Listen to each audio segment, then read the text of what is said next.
இந்தி மொழியை புகட்டுவது கட்டாயமெனில் ஒழிப்பதும் கட்டாயம். புரட்சி கவிஞர் பாரதிதாசனின் வரிகளை சுட்டிக்காட்டி முதல்வர் மு.க. ஸ்டாலின் பதிவு.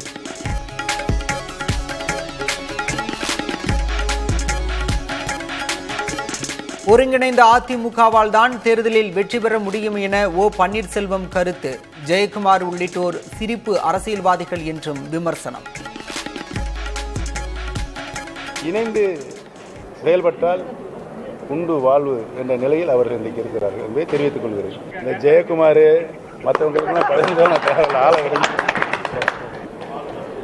இதில் சொல்வார்ல ஒரு படத்தில் சிரிப்பு போலீஸ்ன்னு சொல்லி, அது மாதிரி இவர்களெல்லாம் சிரிப்பு அரசியல்வாதிகள். வயலூர் முருகன் கோயிலில் அனைத்து சாதியினரும் அர்ச்சகராகலாம் திட்டத்தின் கீழ் நியமிக்கப்பட்டவர்கள் நடத்திய குடமுழுக்கு. அரசு நியமித்த அர்ச்சகர்களுக்கு அனுமதி மறுக்கப்பட்டதாக புகார் எழுந்த நிலையில் அமைச்சர் விளக்கம்.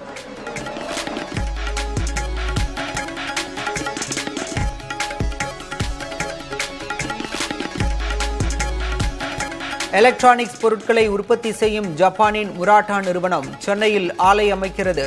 தொழில்துறை அமைச்சர் டி.ஆர்.பி. ராஜா தகவல்.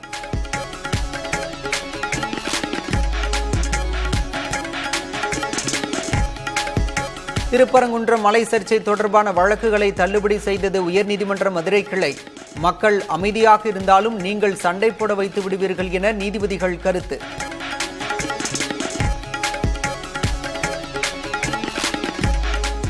நில ஒதுக்கீடு முறைகேடு வழக்கில் சித்தராமையா விடுவிக்கப்படுகிறாரா?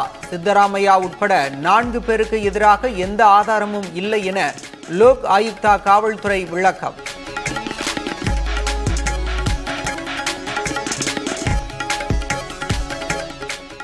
முல்லை பெரியாறு அணை விவகாரத்தில் இரு தரப்பினரிடமும் ஆலோசித்து அறிக்கை சமர்ப்பிக்க வேண்டும்.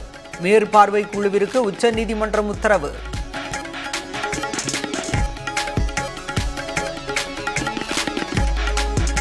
கேரள மாநிலம் மூணாறில் சுற்றுலா பேருந்து கவிழ்ந்து விபத்து.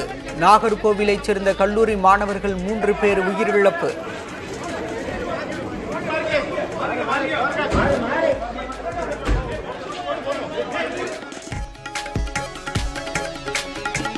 திரிவேணி சங்கமத்தில் இருக்கும் நீர் குடிப்பதற்கே உகந்தது. உத்தரப்பிரதேச முதல்வர் யோகி ஆதித்யநாத் அறிவிப்பு.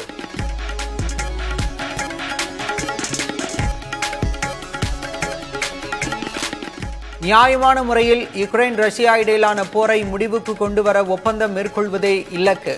ரஷ்யாவுடனான பேச்சுவார்த்தைக்கு பிறகு அமெரிக்க வெளியுறவுத்துறை அமைச்சர் பேட்டி.